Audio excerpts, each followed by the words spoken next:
नमस्कार दोस्तों, आपका एक बार फिर स्वागत है मेरे YouTube चैनल फसाने अजायब में। आइए सुनते हैं उषा प्रेमदा द्वारा रचित उपन्यास अल्प विराम का अगला भाग, मेरी यानी डॉक्टर वंदना की आवाज़ में। अरे राजकुमार, आरसी बुआ ने कहा, यहाँ मुँह बाई क्यों खड़ा है? अभी डिप्टी नहीं हुआ है, जब होगा तो घूस खा खाकर ऐसे गहने अपनी दुल्हन के लिए बरगवा दीजियो। जाकर 2 बाल्टी पानी तो निकाल, देख तो लेने दो बुआ जी, राजकुमार ने कहा। बाप रे, आंखें चौधिया गईं। आरती बुआ ने डांट कर सब नौकर नौकरानियों को अपने अपने काम पर भेज दिया। गहने सुरक्षित कर सेफ में वापस चले गए और स्त्रियां शाम के लिए तैयार होने चली गईं। तब मेरा श्रृंगार शुरू हुआ। मुझे तैयार करने और सजाने के लिए 2 बहनें बुलाई गई थीं, जो दुल्हन का मेकअप करने और कानों में एक साथ कई कई बूंदे पहनाने के लिए प्रख्यात थीं। आरसी बुआ की एक झक थी। वो बार बार पेशाब करने जाती थी और हर बार सिर पर से बाल्टी भर पानी डालकर नहाती थी, पूरे कपड़े समेत। उसके बाद दूसरे धुले कपड़े, जिनका भी कुछ ही मिनटों बाद वही हश्र होता। परिवार में कुछ लोगों ने हंसकर, कुछ ने चिढ़कर यह बर्दाश्त कर लिया था, पर एक बात स्पष्ट थी कि उनका कमरा और गुसल खाना अलग ही होता था। बंगले की छत पर 2 बड़े बड़े कमरे थे और संलग्न गुसल खाने। एक कमरा मेरे पढ़ने का था और दूसरे में आरसी बुआ। मैं कब पूरे सामान के साथ ऊपर शिफ्ट कर दी गई मुझे मालूम ही न चला, पर मुझे शांति थी।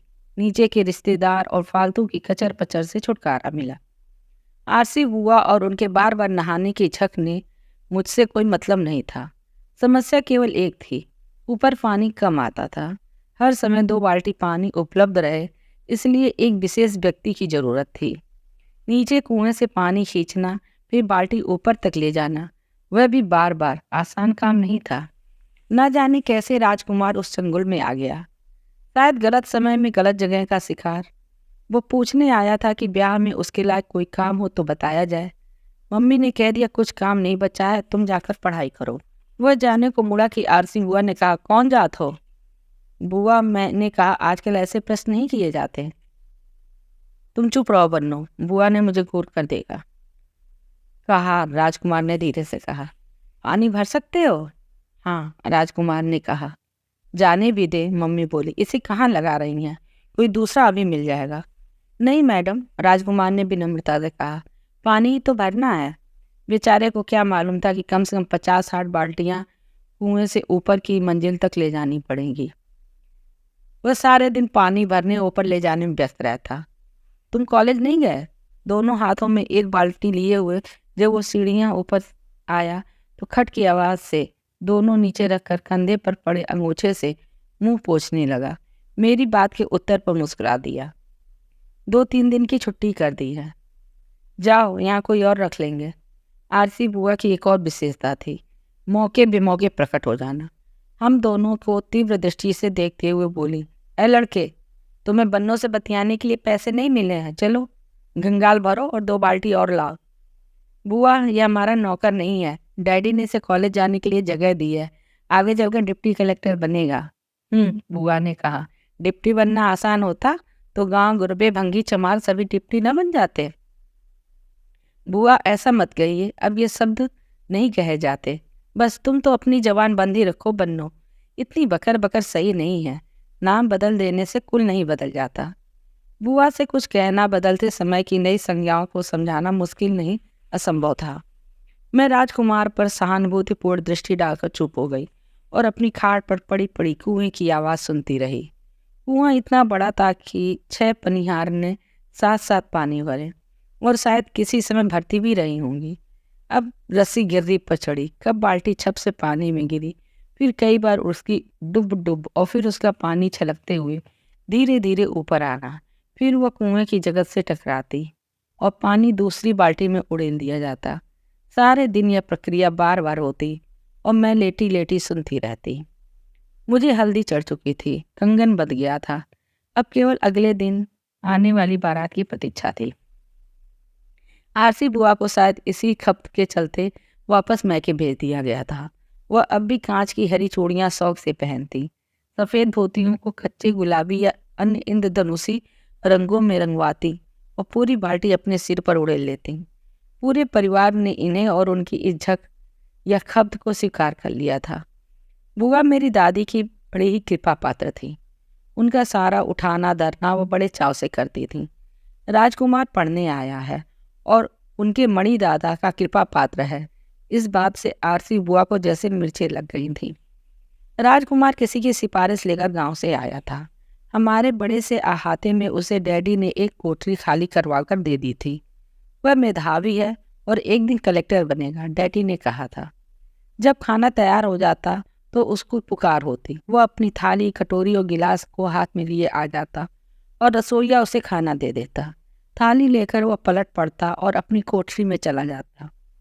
उसका कॉलेज दूर था, इसलिए वह अक्सर पापा के चपरासी की खड़खड़िया साइकिल मांगकर ले जाता। पहले महीने की छात्रवृत्ति मिलने पर उसने 2 पैंटें और 2 टी-शर्ट खरीदी थी। कॉलेज से लौटने के बाद वह अपने गांव के दर्जी के सिले मटमैले हुए पजामे कुर्ते धारण कर लेता और कोठरी के सामने बैठा कुछ न कुछ पढ़ता रहता। उसकी कोठरी मेरी खिड़की के ठीक सामने पड़ती थी। दूर इतनी थी कि केवल राजकुमार का आकार ही दिखाई देता था, मुखाकृति नहीं।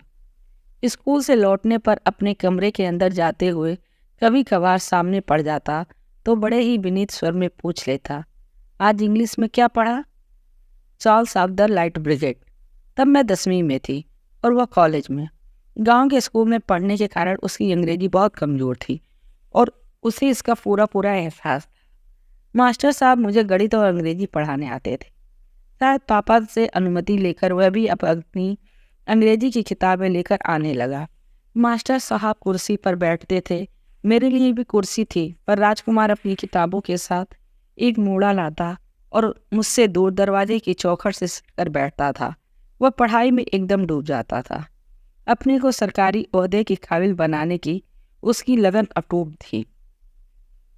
कभी कभी मुझे उसकी एकाग्रता पर गुस्सा आता, पर उसकी लगन और विनम्रता से छोटे बड़े सभी खुश थे। उसकी वाहवाही से मुझे जलन भी होती थी और उस पर एक प्रकार का क्षोभ भी। ये कैसी थी हमारी मित्रता।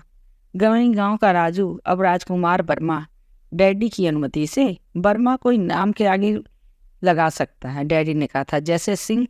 और राजकुमार वर्मा राजकुमार सिंह से अधिक वजन वाला है।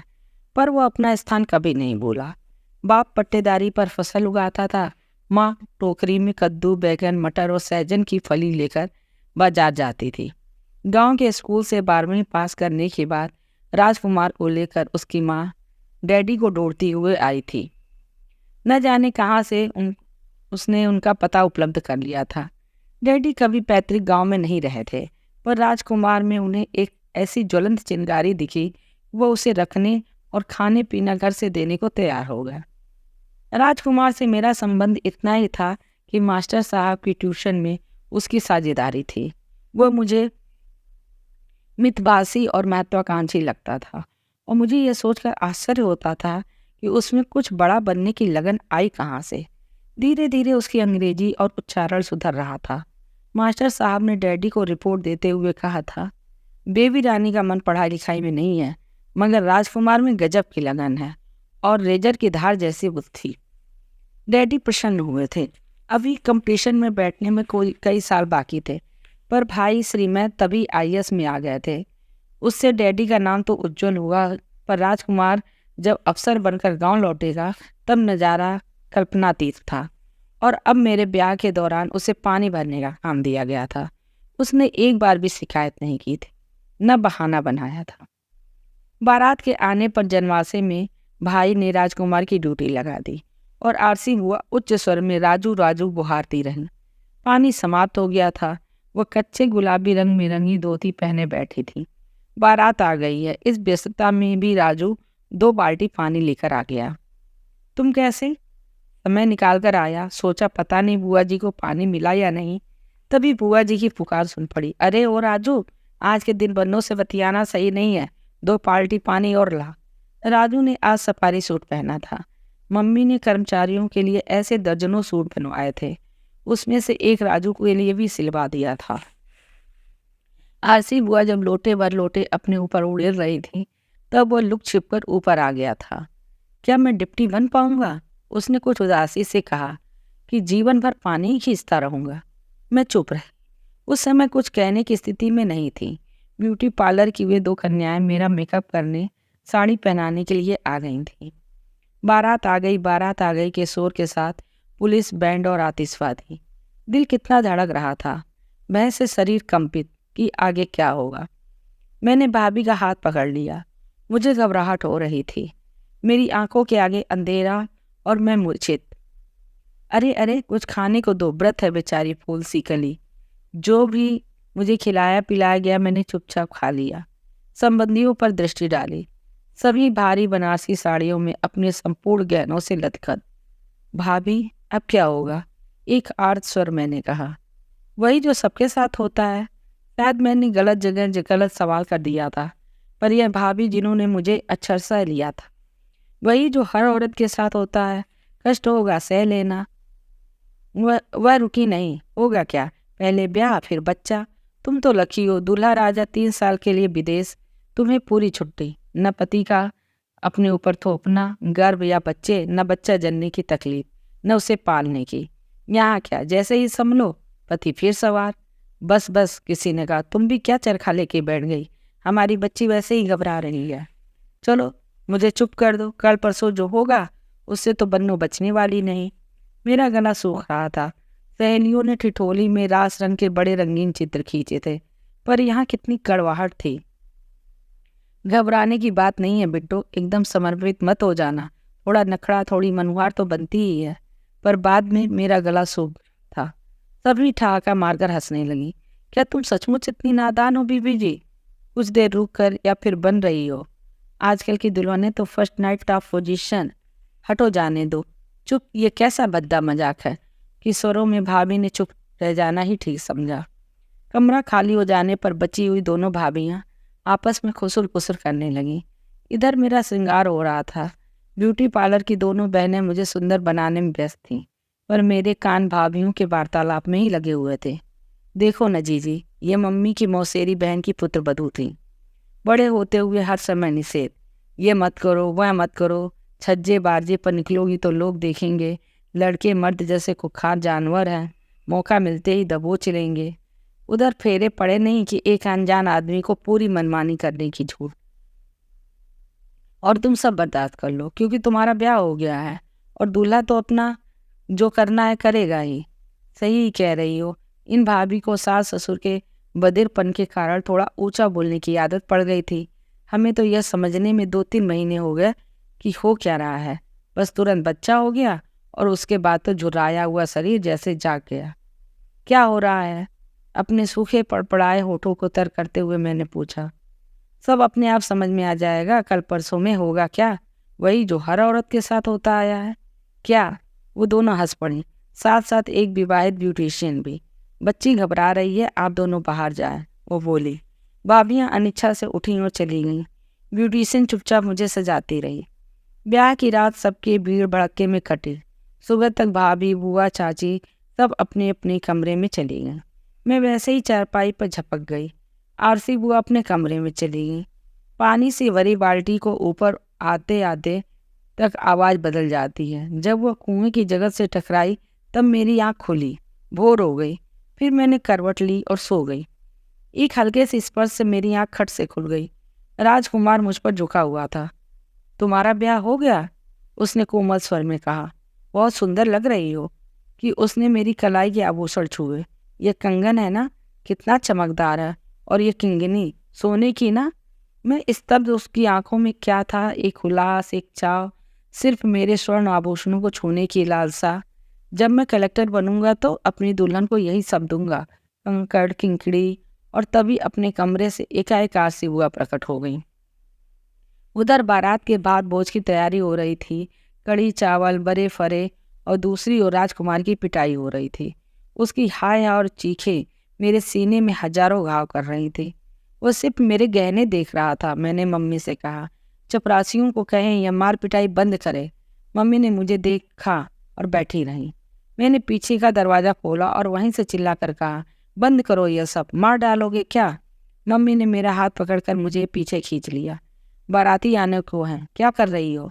वह बेकसूर है, बस गहने देख रहा था। चुप, बस चुप, एक शब्द नहीं, मम्मी ने चीख कर कहा। मैंने अपने कमरे की खिड़की से देखा। राजकुमार पेड़ के नीचे निश्चल पड़ा था। क्या मर गया? मैंने घबरा कर कहा। शायद बेहोश है, किसी ने कहा। फिर मुझे वहां से हटाकर खिड़की बंद कर दी गई। घर के अंदर चुप्पी, जैसे चहल पहल का वातावरण ही बदल गया। सारे नौकर उदास मुख से काम कर रहे थे। असल में हुआ क्या था, यह किसी ने जानने का प्रयत्न भी नहीं किया। वो सिर्फ मेरे गहने देख रहा था। मैंने भाभीियों से कहा, आरसी बुआ से कहा, मम्मी से कहा। उसकी हिम्मत कैसे हुई? मम्मी ने कहा। अब तुम चुप रहो, यह मुझसे कहा गया। सबके सामने नाक कटा दी। उफ, वे गहने मुझे हथकड़ी बेड़ी जैसे काटने लगे। मेरी विदाई, घर से ससुराल तक की यात्रा में राजकुमार की चीखें मेरा पीछा करती रहीं। बेचारा सरल निर्दोष राजकुमार कितना पिटा गया, लात घूसे डंडों से। चपरासियों ने उसे बड़ी बेरहमी से मारा था। बड़ा आया डिप्टी बनने वाला, और वह कहता रहा, मत मारो काका, मैंने कुछ नहीं किया। फिर एक चुप्पी। मेरे आंसू उमड़ उमड़ कर छलके जा रहे थे। हिचकियों से शरीर हिल रहा था। भाड़ में गई ये आभूषण, ये सोने की तगड़ी, जो अब बिस्तर की तरह मेरी कमर में लिपटी हुई थी। विदा के बाद ससुराल दहेज देखकर वाह वाह, चांदी के थालों में मेवे के ढेर, दर्जनों गिलास, पूरा घर पट गया। इतना सामान देखकर सास बेहद प्रसन्न, बार बार बलाएं लें। जब उन्होंने भारी आभूषण उतरवा कर ले लिए तो मुझे शांति मिली। न जाने राजकुमार कैसा होगा, यह ख्याल बार बार मेरे मन में आ रहा था, पर पूछने का समय न था और न अवसर। सारा दिन न जाने कैसे निकला। रस्में, पैर धुलाई, मुंह दिखाई, फूलों की छड़ी से सास की पिटाई। बस छुआ भर दो, एक नारी स्वर ने कहा। फिर नहा धोकर नई साड़ी, फूलों के गहनों से श्रृंगार।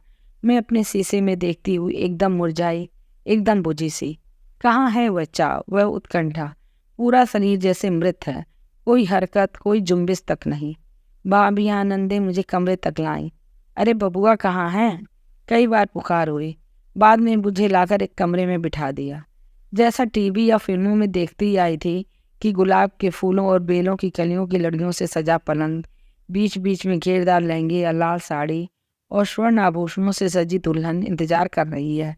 कमरे मोमबत्तियां जल रही हैं, दरवाज़ा खुलता है और रेशमी शेरवानी पहनने एक युवक प्रवेश करता है।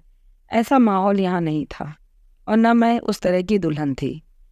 आपका कमरा? हंसती बलखाती लड़कियां मुझे ऊपर के मंजिल पर ले गईं। सामने छत थी, खुली हुई बिस्तर। एक बड़ा सा हवादार खिड़कियों वाला कमरा था। बीच में एक पलंग जिस पर साफ सुथरा बिस्तर था, 2 तकिए। दीवार के सहारे एक बुक शेल्फ थी जिसमें बेतरतीब किताबें ठूसी हुई थी। एक लिखने पढ़ने के लिए मेज और एक कुर्सी। कहीं भी गुलाब की पंखुड़ी या रंगीन रोमांटिक प्रकाश नहीं, बस मेज पर एक टेबल लैंप, और मुझे एक गोटा लगी पीली जॉर्जेट की साड़ी पहना दी गई थी। फूलों के गहने श्रृंगार में पहना दिए गए थे। आप आराम करें, हम शरबत लेकर आते हैं। वह हंसती हुई चली गई। मुझे प्यास लग रही थी, पर बहुत देर तक कोई नहीं आया। मैं क्या करूं, सोचती हुई उठी। धीरे से दरवाज़ा खोला। बाहर छत पर जहाँ सीढ़ियाँ थीं वहाँ एक लाइट जल रही थी। नीचे से हल्की बातचीत और बर्तनों के मांजे जाने की आवाज़ आ रही थी। मुझे नीचे जाने का साहस नहीं हुआ। छत पर एक नल था, उसे खोला तो पानी निकला, गुनगुना। चुल्लू से 2 घूंट पीकर मैं काफ़ी देर छत पर ही खड़ी रही। पूरा शरीर थकान से बोझिल हो रहा था। फिर वही कमरा था, खाली, नई दुल्हन के स्वागत में सज्जाहीन। मैं कुछ देर पलंग पर बैठी रही। फिर कब थकान और नींद मुझ पर हावी हो गई मुझे पता ही न चला। बीच रात जब आँख खुली तो कुछ मिनट यह याद करने में लगे कि मैं कहाँ हूँ। मैं हड़बड़ाकर उठ बैठी। देखा कुर्सी पर एक युवक, मेरा पति ही होगा, बैठा हुआ था, कुछ पढ़ रहा था। मुझे जगाया नहीं, न हाथ पकड़ा, न घूंघट उठाया।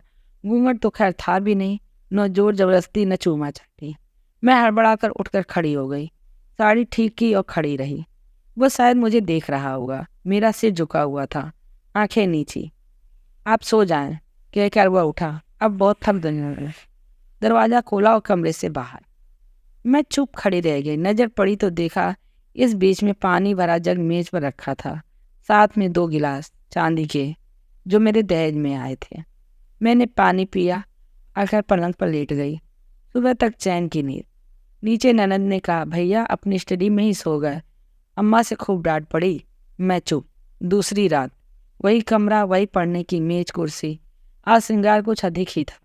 स्वर्ण आभूषण, लाल साड़ी। मैं चुप, प्रतीक्षारत तो नहीं मगर सोई भी नहीं। दरवाजा खुला, वही युवक पास आकर बैठ गया। उसने मेरी हथेली अपने हाथ में ले ली, निर्जीव और स्पंदनहीन। फिर उसने मेरा हाथ छोड़ दिया, उठ खड़ा हुआ। कुछ देर खड़ा खड़ा सोचता रहा। आप आराम करें, कहा, और फिर दरवाजे से बाहर।